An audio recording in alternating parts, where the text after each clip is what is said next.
100% at Harrow. So we used to go up there on my skates with some kids from school, like some mates from school, and that's when I don't think I'd ever seen BMX. I've probably seen BMX riding, but like on TV from the Kellogg's contest when I was something like that when I was really young. I'd seen the odd little bit of it, but didn't know anything about it, and hadn't seen it for so long. And then went to the skate park on with one of my mates to skate, and I would have seen I'd probably seen Mark Langston doing Flatland, and was pretty like, whoa, there was hardly anyone doing anything there. Oh, it was like, just empty. fully dead. Yeah, thinking, whoa, like I need to be able to do this. It looks it looks amazing, you know. So I just and then so after that I would have got inspired to. I think I would have had a BMX at home. I think I had like a rally chrome burner or something at home, and just tried to do some stuff. I was like, this is well hard. So I must have thought like, well, just, you know, if I had a better bike, I must be, you know, it's got to be easier than this sort of thing. And I think like I managed to convince my parents to get me a Haro like for my birthday or Christmas or a joint thing or something. Got that, and then like just loved it, but everything was just as hard as it was on the rally. In fact, I think it was heavier than the. Like I just hoped it was lighter or something, because I still am small, but I was really small then, so I just hoped that it was lighter or something. But I think it was heavier. It was one of those Haro Masters with the chain stays, like the wibbly chain stays, black and chrome. It was the nuts. I remember that. Wait, yeah. Yeah, so I had that, and everything was still as hard. So I was like, pretty soon, I think, lost motivation, and like I didn't have anyone to ride with, or really. I think I would have gone to the skate park on it, or maybe I just thought, no, I can't go to skate park on it until I do some stuff. Otherwise, it's just going to be embarrassing. So I reckon I just sort of like thought, I'll just wait till I get bigger or something to be able to do it. Early '91 or something, I guess. Okay. Yeah, and I was just, this is way too hard. But I don't know how or why, but then after a while I would have got sort of reinvigorated and gone down to the skate park on my bike, and then, that's when I would have met up with Langston and Chill Out Paul and Rodney, and maybe that was before like Elliot and Martin, I reckon. Yeah. But I would have met them soon after. I think. Yeah. Like wouldn't have been there long before I met them, and just started to learn how to do stuff, and just. So those guys were from the 80s, like Paul and Rodney was left over from the 80s. They still used to ride. Yeah. Yeah, so they were way older than me. They would have been. Well, they seemed well old at the time, but now they're not so old. But I don't know how much older, but they've been like 13 years older than me or something. But I just saw them as they've adults, been around for a long time, and they all drove and everything else, and so at the time I'd have been able to get a lift up there. My mum would have had to give me a lift up there, which she kindly did on many occasions. But after a while then I would have met Mason, Richard Brown and Duncan, and they were pretty local to me. Like I was in the middle of nowhere pretty much, and they were just down the road, so they used to give me lifts loads of places. And like I was saying earlier about another two guys, Kev and Dave, they were also pretty on the scene at the time, pretty funny guys, and they all gave me lifts around and showed me things that I'd have never been able to do on my own, really. So, and then as far as riding goes, I guess like Richard was really good, so I would have learnt a lot from riding with him, and give me motivation to carry on. So in the end I stuck with it.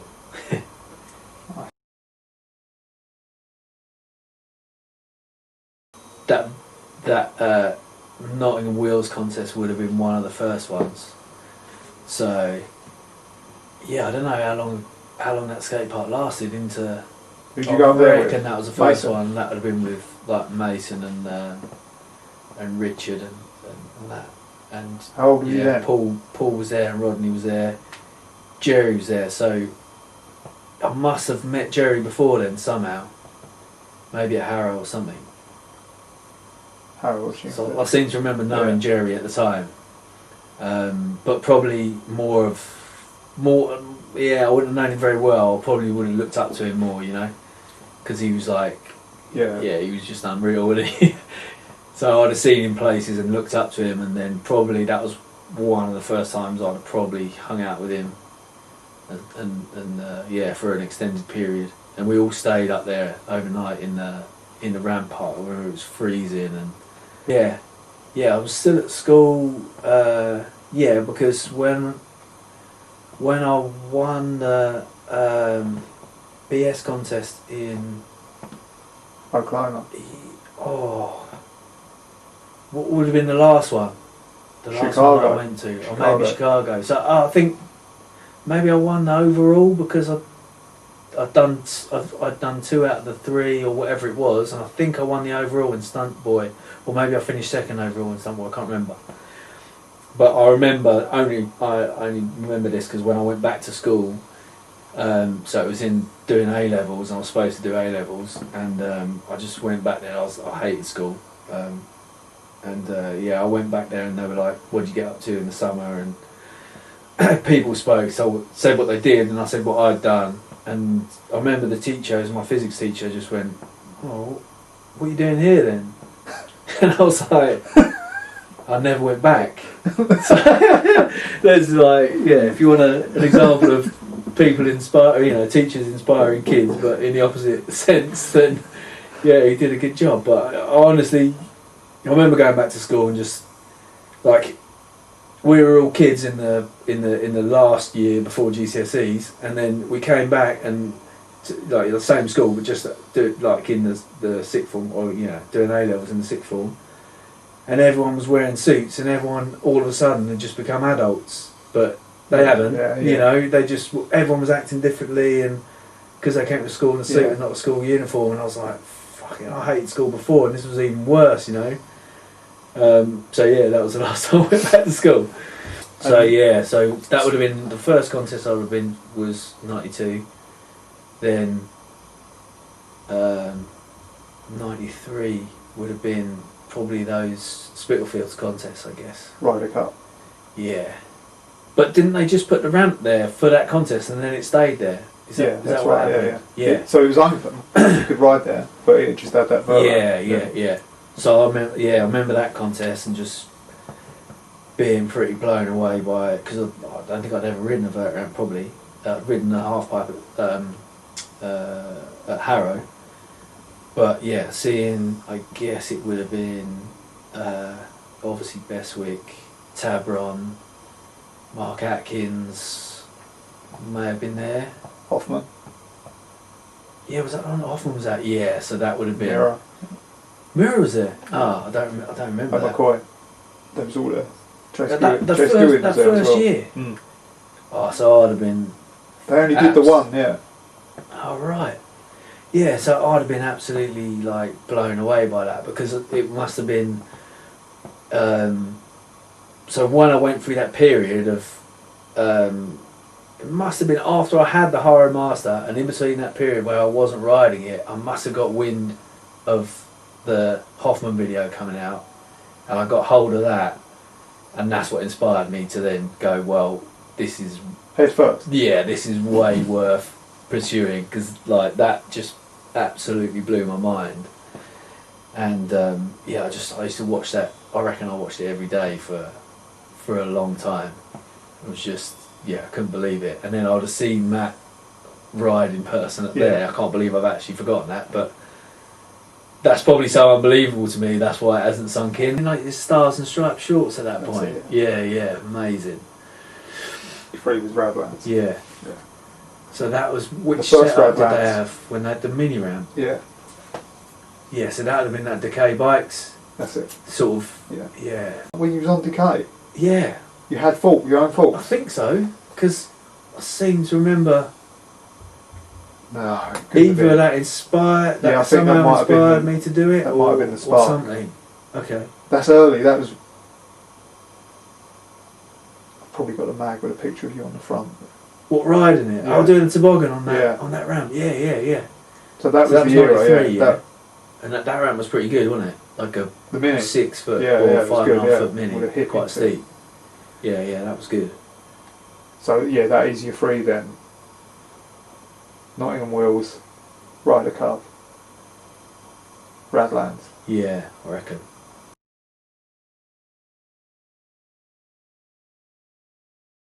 I was thinking it was so much about videos for me that, well, yeah, obviously head first. The whole thing. Yeah, just any part of that. What videos would have come like soon after that? Because Ride obviously On. then there was Ride On, but that must have been quite a bit after, no? At least a year after? A year after, probably. Yeah. Or was that the only videos that were going That on was then? Oh, what was the guy that did all the dirt jumping in Ride On? Chad Harrington. Yeah, like that would have blown me away at the Yeah. time. I know that. Like, it blew I think blew a everyone lot of away, people yeah. away. Yeah. Chad Herringbone, and then but there must have been something in between. It's like a year between all of that stuff. So magazine wise, what was running then? Was that It'd be Invert and Ride, yeah. Because Ride, Invert going into Ride? Ride or had not? Ride had Chad Harrington on the front from the filming of Head First. What from Ride On. doing nothing secret? Yeah. Yeah. So in Probably been that. Was it the Invert cover with Hoffman doing a backflip at what was that contest? Coca-Cola That run. was before in France. when he first did it. It's an iconic picture, isn't it? Just of him like fully. I rightly thought that Hoffman was just like unbelievable. And to be fair, he was Yeah, right. for the next 10 years. He was, so you know, like That's what I just wondered if you'd been to a King of Comedy. yeah. What years would they have been? God knows. Who- All I remember is mainly Dennis Wingham just doing nutty things. I think that might have been the one that Hal Brindley and Steve Budden were there. Yeah, I know that one. Yeah. I remember seeing Bestwick ride at that one. And yeah, 100%. The main times, the main sort of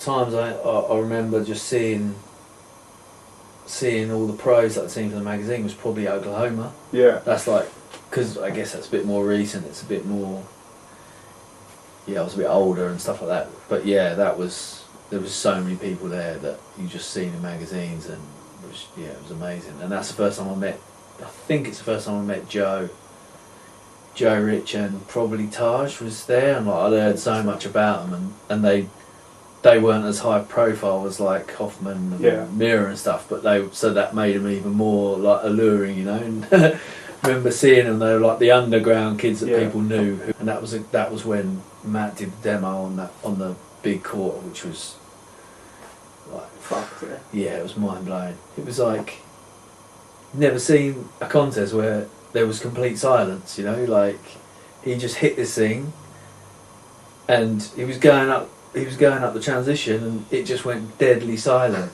and like everyone was just looking up, you know. And then he came down, landed, and he must have been like halfway up the rolling before anyone made any noise, from what I can remember, you know, because everyone was just stunned, and it was fucking unbelievable.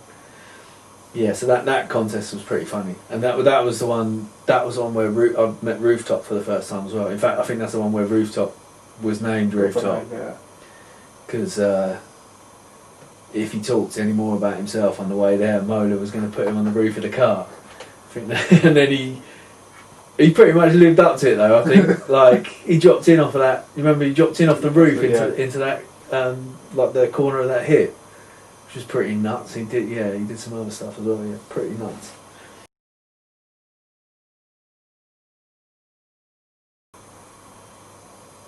I'd have to say, in the beginning, I guess it would have been Richard, I reckon, because he'd have been like the best one that I hung out with, and yeah, he could just do so much stuff. So Richard Brown, obviously then Jerry, who would have been one of the next guys I'd have seen. And Jerry he was sort of a bit of a legend back then, wasn't he? He was a legend, but he's not. Yeah, he was just sort of underground. Well, he was underground at the time, you know. Like everyone was underground, but in our little world, he was even underground, I reckon. And yeah, but he was also properly approachable because you just go riding with him. So he would have been a massive influence. And then on a more global scale, he'd have to be Matt. Yeah. So yeah, those three.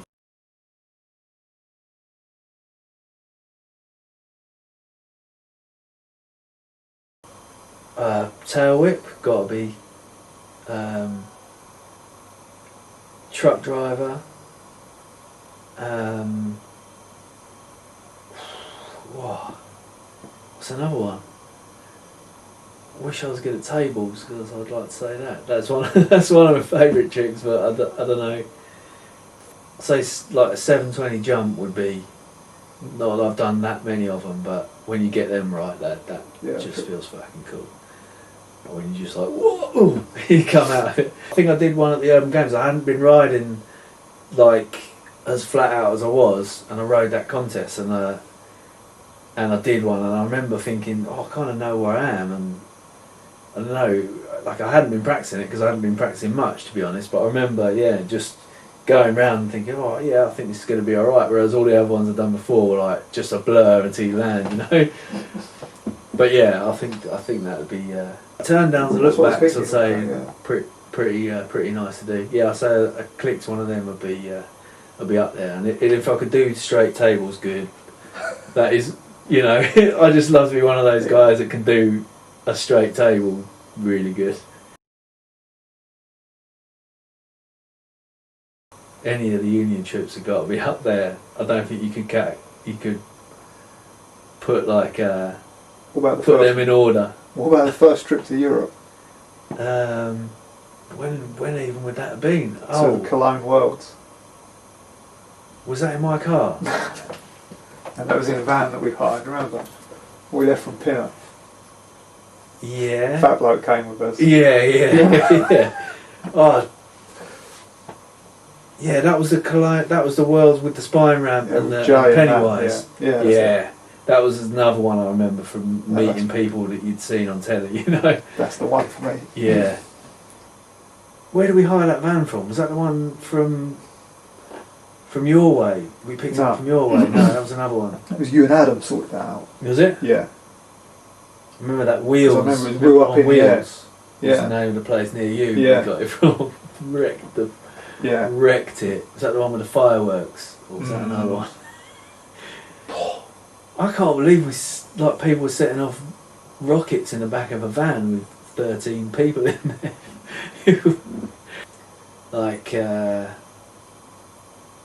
I guess after that Hoffman contest, when I met Joe, and he was like, "You got to come." And would I have met Sandy? I don't know if Sandy was there. Yeah, Sandy was there. Yeah, he was at that contest. Yeah, so I would have met those two.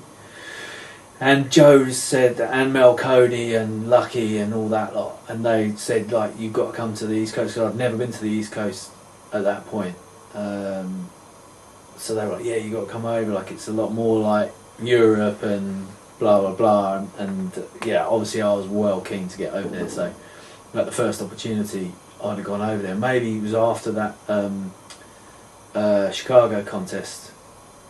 I don't know if I went home after that or if I went over there. I can't really remember. I went to that Richmond contest, I remember it being so hot and the ramp was metal.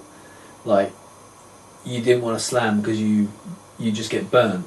So if you went down, no matter what you'd broken, you just had to get up straight away because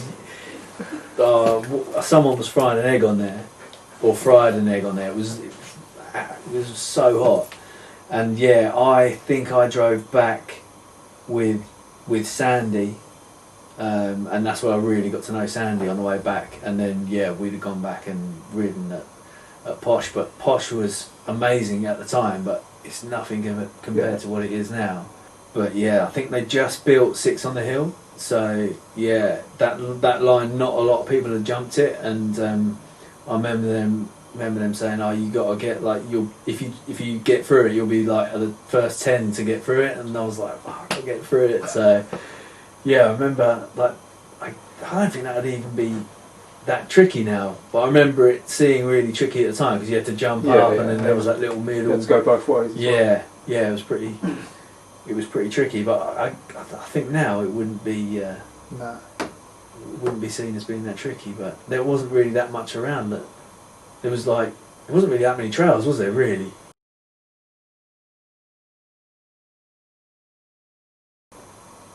Well, you've got to have a think about this one. So I know you to go Jerry. Yes. Without a doubt. Yeah, without even. Bestwick. Yeah, exactly. It's so weird because when I first saw Bestwick ride, he was good. I just never imagined him to get as good as he got, or as good as he is. It was just like, I wouldn't say he was. I just saw him as one of the older riders who had been there and done it, and I just thought he was. Well, he just looked to all intents and purpose that he was just winding down, you know. You just see him at contests and he'd do amazing stuff, but he'd always be able to do it like you'd never see him sketch out on anything. He always looked well within his powers, and yeah, just thought, what, he's just gonna decline and just end up not riding anymore. And then he moves to America and just goes absolutely nuts, like just unbelievable. But would have never have seen it going that way. But yeah, fair play to him. I don't know. It's tricky. Thinking of the ones that I know. Ian. Jason Davies. Jason Davies fucking good at that. Yeah. Well. Can he? Yeah. Again, he'd have been one. He was more of like a legend than. So hardly ever saw him ride. Oh, okay. I was just saying. Yeah, like the one time was at that backyard jam we were talking about earlier. Yeah, that would have been one of the first times I'd actually seen him ride. Like you'd heard the legend and seen him and hung out with him a bit, but he was rarely riding. I think back when I was really into it. At the time, like America was just this amazing place where anything was possible, and like it's so corny, but compared to England at the time, just everything would have been so much more inspirational from over there. Yeah. Just Europe was or England was your horizons were so small in every way. Like you just had to finish riding bikes when you were 17. And then you had to go and do what you need to do, you know. You had to do your education. You had to get married. You had to have kids, and you had to be really unhappy about it. And that's what I thought about the future. All the future held. So I think that's why I looked also to America. Everything seemed much more possible over there. But it's really good to see that now in England. Everyone's minds are much more open, and so like good riders that would have been good on vert at the time would have been Mike Mullen, Ollie Matthews, Tabron. I was going to say but he would have been another one that definitely you would have looked up to. He would have done amazing tricks and. Yeah, but it's not that like a style I would have like tried to emulate necessarily. But yeah, I think he would have definitely been one of the guys in the beginning that I would have looked up to. In the very beginning, I'd have 100% looked up to Mark Langston. Yeah. Like, he would have been doing stuff on a bike I didn't think was possible. So, in fact, I'm going to have to say it was him. Because he would have been your first route in. Yeah. I think if I hadn't have seen him ride, I wouldn't have got into it, which sounds pretty mad, but that's just how it is. Totally.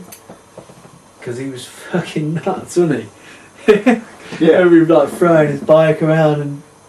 Oh, he was a character. What a nutter! but a cool guy. Like he did totally. so much for me, and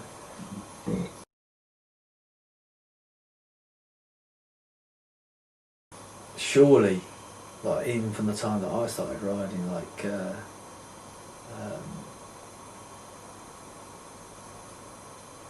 platforms, frame platforms would have been just a throwback from the past that you just didn't need. And you could say, yeah, I'm sure I thought bash guards were a gimmick at the time, but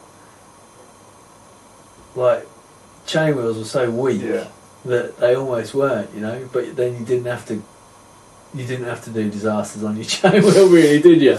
But people did and thought that chain wheels should survive that sort of shit. I remember even doing them like in the bowl at Harrow, you know, because it didn't have a platform on the back of it. Yeah. So you could. In the bollocks. Yeah, in the bottom of the bollocks. And you could, when I had a bash guard, I think I had a Haro Sport with a bash guard.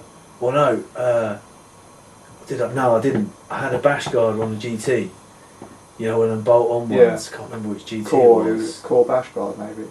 Yeah, and I remember the big, like chunky clamps that you had to bolt on with. Yeah.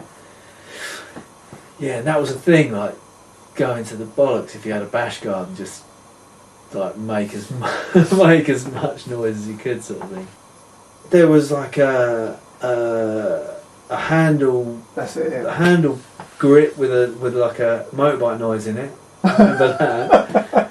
For BMX? Yeah, I think it must have been. Yeah, like a Halford's thing or something. I remember a big black plastic thing. And yeah, but that would have been way before I was like riding properly.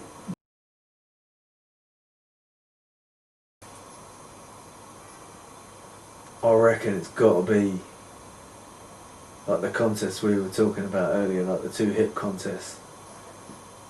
That the vision. Yeah, like that sort of era. I reckon would have been pretty cool. Like still, you had. It would have been riding. Obviously, Nat was riding then, but that sort of era, I reckon, would have been pretty cool. Like still, you had. It would have been riding. Obviously, Nat was riding then, but Wilkerson. Yeah, Flyover, Wilkerson, Todd Anderson, Dino DeLuca, Disco Dino, 2 trees. Yeah. So that was the Vision. Was it Swatch Tour, maybe? Yeah, it could have been. Remember I had the video, that was a 2 hit video, yeah? Or Vision video. It might have been a Vision video. I can't remember, I got it home. I have to look it up. It could have been the Swatch Tour, I think, yeah. Yeah, that just looked... I think at the time it was still a bit of a novelty. Like looking back at those contests, they seemed like they were 20 years ago at the time, whereas like we were saying earlier, they were like 8. And they just seemed like eons before, you know. Looking back, they're a bit of a novelty, but it just seemed like so. It was popular, wasn't it? Yeah, totally. But it wasn't. But it was still sort of cool. It wasn't. Yeah, it just still seemed cool. It wasn't so cheesy. Yeah, blown out. Yeah, and the tricks were. The riding was unreal as well, you know. If I could tell myself something, you know, if it was me now telling myself when I was younger, I guess, with the just being older and hindsight and all the rest of it, just BMX can be, you know, anything you want it to be, and it's very basically just riding and having fun on a bike. And yeah, it doesn't have to be any more than that, really. I think when I was younger, or when I was riding in the beginning, I don't know if I think I saw how good people were, and I just wanted to be that good, and I pushed myself really hard to try and be as good as like my heroes that I'd seen, and I think it was quite natural. Like I didn't I didn't really. Yeah, it was just natural for me to follow that course. It wasn't like putting pressure on myself for no reason, but I think that in the end just burnt out to a point where I woke up in the morning and I no longer had that massive urge to go riding, and yeah, and I don't know if that came from maybe pushing myself too hard, or whether it was just a natural thing, and I was just, I was growing up in the end. You're only really, I probably stopped riding every day when I was 19 or maybe even 18. So you're still not an adult at that point. So I guess you have a lot of growing up to do. But now, like I don't ride my BMX, but I still ride, and now it's as pure as it ever was, and there's no competition or no. I still push myself, but it's only because that's what having fun. It's just having fun, Yeah. It's just so much more free. Yeah, and that's just the joy of it. But I think saying, I go back and tell myself stuff, but I think it's all just been really natural and organic. That's just the path that I had to follow, and I did follow. I think that more than anything, probably BMX, the negative things that surround me about BMX are just to do with my life at the time, and having to be unhappy, and kind of I associate that towards the end of my riding because I was so focused on riding. That's what made me forget about all the bad things and the depression and the fact that there was things that I hadn't got over and wasn't old enough to get over really. And as soon as that feeling went away, then I had to face all my demons, and I kind of still associate those bad thoughts with riding, because it was like the end of my riding every day and the beginning of me feeling shit every day, So it's really hard to separate the two things. But I'd say the other thing that I've learned is that I probably I associated my own self or my self-worth as a human by how close I was to achieving my targets or my goals or things I wanted to do. So if I failed trying to do a trick or doing something I really wanted to do, I'd probably take that personally and think that I was it made me less of a good person, And now I know that you have intrinsic value as a human. You don't have to judge yourself by achieving or not achieving the goals that you set yourself. But I guess that's more of a life lesson than a BMX specific one. But it definitely has riding. It's definitely riding intermingled in that for me anyway.